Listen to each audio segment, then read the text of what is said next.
recap, Alchemy Emperor of the Divine Dao, Chapter 193, Chapter 9. In the boundless void beyond the heavens, where stars drift like silent witnesses to eternity, cultivation was a path nearly severed. There was no spiritual chi in that cold, endless expanse, no breath of heaven and earth to nourish the body or refine the soul. Those who traveled here could only rely on external means to sustain themselves. True origin stones became lifelines, their stored essence feeding dwindling reserves of power. As for alchemical pills, those were a luxury few could afford to indulge in freely.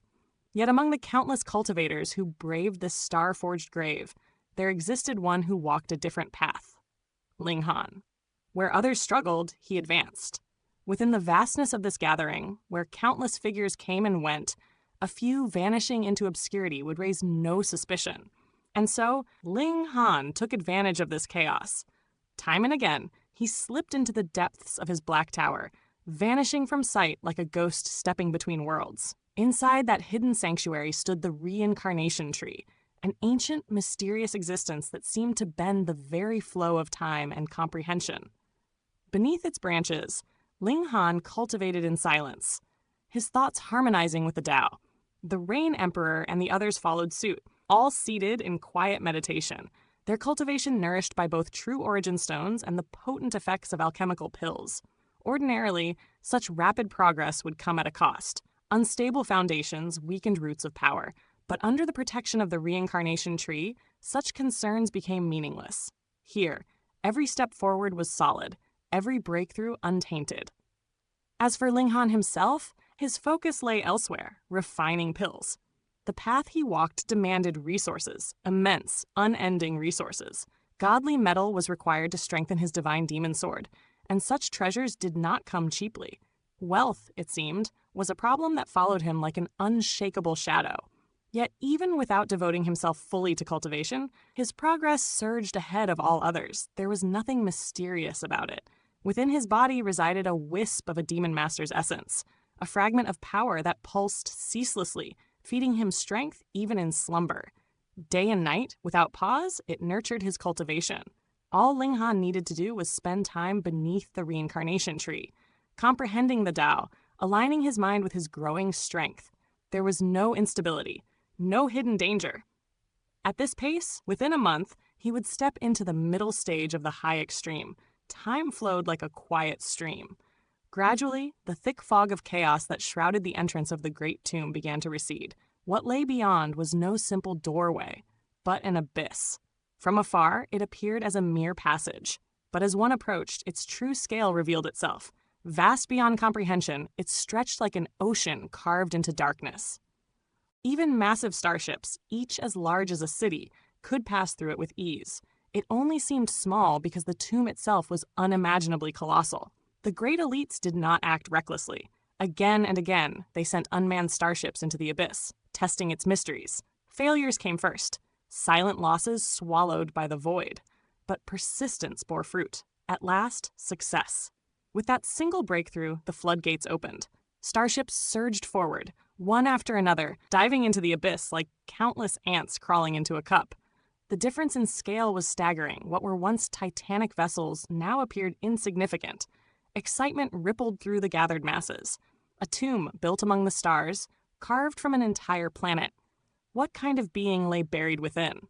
Ling Han's gaze deepened as he watched. Even at the Genesis tier, even those who stood at the pinnacle of existence would one day fall. Their glory, their invincible might. It would all return to dust. Was there truly such a thing as eternity? As this thought lingered in his mind, the starship carried him through the abyss. Darkness swallowed everything. Within the tomb, there was no light, only the faint glow emitted by the starship itself, illuminating a narrow circle amidst endless black. It was in that suffocating silence that Ling Han felt a soft presence press against him, Shui Yanyu. Her body leaned into his. Seeking reassurance amidst the unknown, Ling Han wrapped an arm around her slender waist, his voice calm yet firm. "Don't worry. I'll protect you." She gave a small nod. In truth, she had rarely ventured into such perilous places. Before a structure of this scale, this overwhelming ancient existence, she felt insignificant, like a grain of sand before the sea. The starship pressed onward. Hours passed. Then, suddenly, a continent. It appeared within the tomb, stretching out like a hidden world. Such a sight defied logic. A landmass within a grave of stars? Yet when one considered the nature of the tomb's owner, a being of unimaginable power, it no longer seemed so impossible.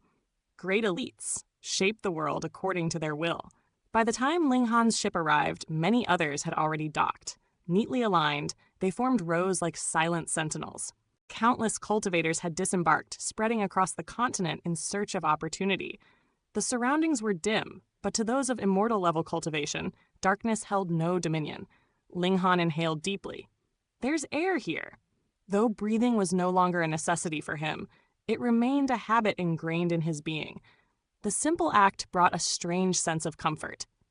Be careful, Shuai Yanyu whispered. Nudging him slightly, her gaze pointed toward a passing starship. A flag fluttered above it. Zhao, Ling Han's eyes narrowed. This was Great General Zhao's vessel, and there, stepping off with measured steps, was Zhao Lun. Behind him walked a tall, slender man, his presence commanding respect. Zhao Lun followed closely, his demeanor humble, almost reverent. Ling Han's thoughts stirred. Wasn't Great General Zhao heavily injured? Yet here he was. Clearly, the allure of this tomb was too great. Even a wounded titan could not resist its call. Ling Han gave a faint nod. If he crossed paths with Zhao Lun here, there would be no restraint. The humiliation he had inflicted before would not be forgotten, and Zhao Lun, as the general's only son, would surely seek vengeance. The starship landed. One by one, cultivators poured out, their eyes gleaming with anticipation. But the vessel did not remain. The moment it emptied, it turned and departed, heading back toward the joint peace planet. Countless others still waited there, eager to enter this starry grave. The operators of these ships would not miss such an opportunity to profit. Return tickets? There were none. If one wished to leave, they would have to pay again. Ling Han scanned the surroundings, attempting to orient himself. Yet in this strange land, direction held little meaning. Everything felt relative. The spiritual chi here is extremely thin, he said thoughtfully. It's unsuitable for cultivation, yet the life essence is abundant. In a way, this is also a sacred ground. Strange. Shuai Yanyu glanced around. Where should we go? Somewhere quiet first, Ling Han replied. I'll bring Big Brother and the others out. The two moved forward. The continent was vast beyond measure. Though many had arrived, they seemed scattered like dust across an endless plain. Just as Ling Han prepared to summon his companions, his expression shifted. He stopped. You've been following us for quite a while, he said calmly, without turning around. Silence. Then, 4 figures emerged from behind them.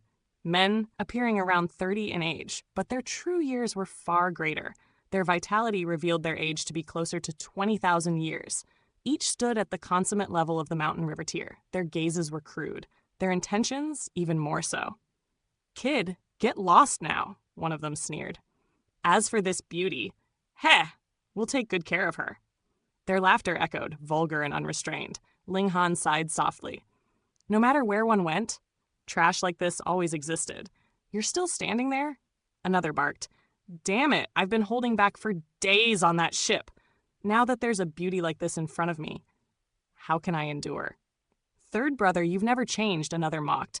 If you're that desperate, why not take the back door of this brat? Otherwise, you're third in line. Won't you explode from watching us enjoy ourselves? Shut up! I'm not into men. Their words were filthy, their laughter grating. To them, Ling Han and Shuai Yanyu were easy prey, one at the high extreme, the other at the medium extreme. What resistance could they possibly offer? Big brother, looks like this brat wants to fight. Then kill him. I can't wait any longer. Without hesitation, all 4 attacked. Despite their overwhelming advantage, they moved together. Efficient. Practiced. Clearly, this was not their first time. To them, rules were meaningless. Speed and certainty were all that mattered. Ling Han let out a cold snort.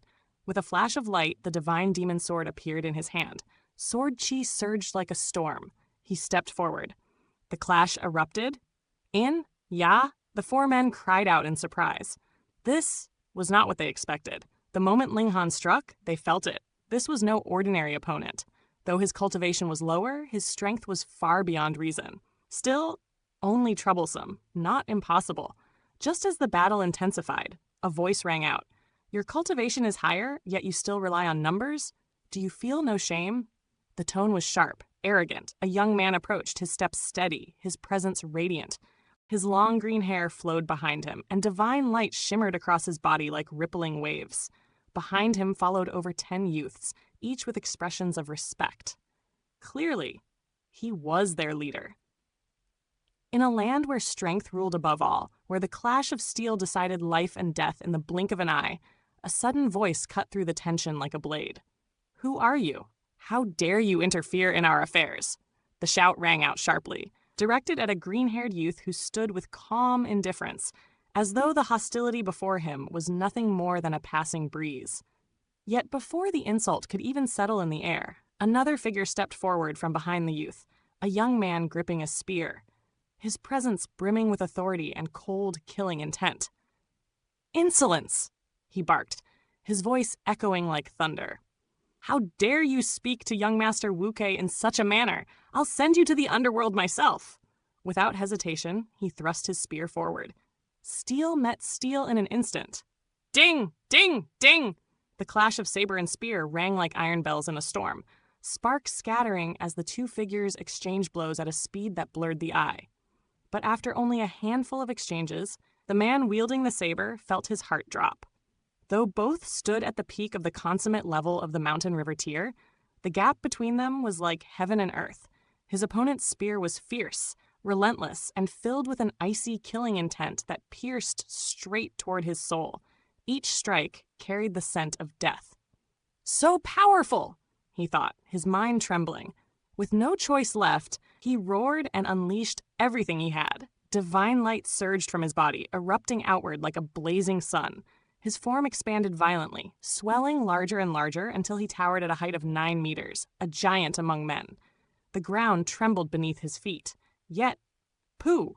The spear pierced through his palm without resistance. Strangely, not a single drop of blood flowed. Even more unsettling, his expression did not change in the slightest. It was as though pain did not exist to him. With his other hand, he swung his saber downward in a brutal arc, aiming to cleave his opponent in half. The spear-wielding youth's eyes flickered in surprise. Yet his reaction was swift. His spear rose like a dragon ascending the heavens, deflecting the incoming strike and forcing the giant back. A glimmer of understanding appeared in his gaze. "So that's it," he said calmly. "You didn't truly enlarge your body. You merely filled it with power to give the illusion of size. It's not a real extension of flesh and blood. That's why you feel no pain, and why you don't bleed." The giant sneered coldly. "So what if you've seen through it?" he replied, his voice echoing like a drum. "My body is massive now. Can you even find my vital points? Do you know where they are?"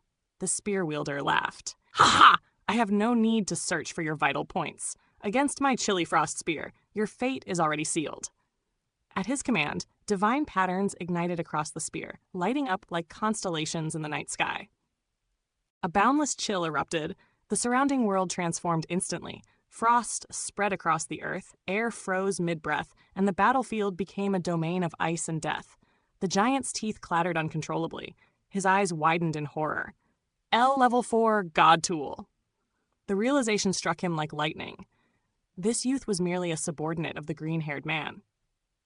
And yet he wielded a level 4 God Tool. What kind of terrifying background did this group possess? The thought alone sent despair creeping into his heart. "Heh.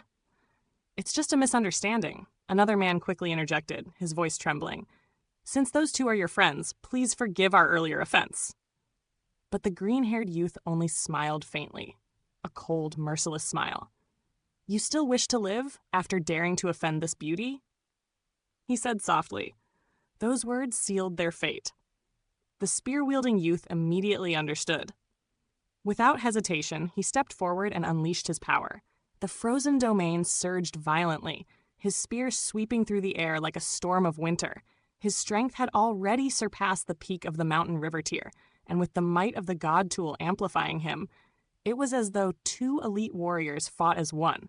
Even facing 4 opponents alone, he dominated completely. Within mere exchanges, the outcome was decided. "Ah!" Cries of agony echoed briefly, before silence returned. The 4 men fell, their lives extinguished like candles in the wind. The spear-wielding youth calmly lowered his weapon and returned to his position behind the green-haired youth, his posture respectful, like a servant before his master. It was a shocking sight. Such a powerful warrior, reduced to a mere follower. Ling Han, who had been watching from the side, nodded slightly. For cultivators, increasing battle prowess by even a single star was an immense challenge. Yet, god tools were different. They could be nurtured by supreme experts and passed down, allowing future generations to wield strength far beyond their own cultivation. His gaze flickered with anticipation. Just how powerful would his divine demon sword become when it reached his level? That weapon was forged from divine metal. It was no ordinary tool. It was a companion destined to grow alongside him. Meanwhile, the green-haired youth stepped forward. His expression softened into a charming smile as he addressed Shuai Yanyu. "Milady, I apologize for frightening you just now." Ling Han sighed inwardly, another rival. Wherever Shuai Yanyu went, attention followed. Her charm was like a blooming lotus in a muddy world, irresistible to all who beheld it. Before this, there had been Zhao Lun. Now, there was this man, and judging by his presence, his background was no weaker. Ling Han stepped forward, extending an arm to block the youth's approach. "Say whatever you wish from there," he said calmly. "Just don't come any closer." "Insolence!" The spear-wielding youth, Chang Sun, shouted as he leaped forward, his spear aimed at Ling Han. "Chang Sun, enough!" The green-haired youth said lightly, pressing down on the spear with a casual motion. Then he smiled. "I am Xia Wuke, from the domineering summer majestic empire of the great growth planet." At once, Chang Sun withdrew his weapon and bowed respectfully. "Forgive me, young master." Xia Wuke waved dismissively before turning his gaze back to Ling Han and Shuai Yanyu. "And you two?" "Ling Han," he replied with a faint smile. "And this is my wife, Shuai Yanyu." At those words, Xia Wuke's expression darkened ever so slightly. He had seen countless beauties, yet never one like her. She was enchanting beyond reason. Her charm stirred both admiration and desire within him at first sight, and yet she belonged to another. His gaze shifted toward Ling Han, and a trace of disdain appeared. How could such an ordinary man be worthy of such a jade-like beauty? He, Xia Wuke, was the 67th son of the Emperor of the domineering summer majestic empire, and though the youngest, he was the most outstanding. At just 507 years of age, he had already reached the peak of the mountain river tier.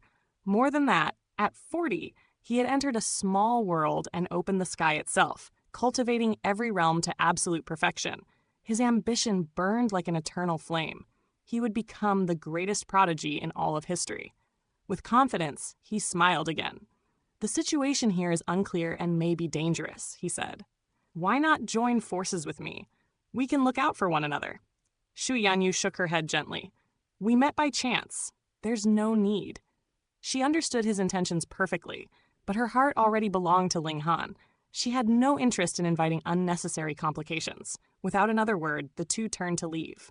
But in a flash, Chang Sun appeared before them, blocking their path. "Chang Sun, what are you doing?" Xia Wuke demanded coldly. Realizing his mistake, Chang Sun immediately retreated and knelt on one knee. "I acted rashly. Please forgive me." Xia Wuke merely smiled, his expression brimming with confidence. "Miss Shui," he said, "we will meet again." Shuai Yanyu offered no reply. Ling Han simply waved a hand, not even bothering to turn his head. After they disappeared into the distance, Chang Sun approached again, confusion written across his face. "Young master, you clearly like that woman. Why not keep her? With your status, your talent, what woman would refuse you?" Xia Wuke chuckled softly, his eyes gleaming with meaning. "You don't understand. There was no joy in obtaining something too easily. Was he lacking in beauties? No, but Shuai Yanyu was different. She was like a rare, aged wine, meant to be savored slowly. He didn't just want her body. He wanted her heart. To rush would ruin the flavor, he murmured. Then with a casual wave of his hand, he gave his command. "We'll meet again, by chance." His gaze turned in the direction Ling Han and Shuai Yanyu had gone. "Follow them."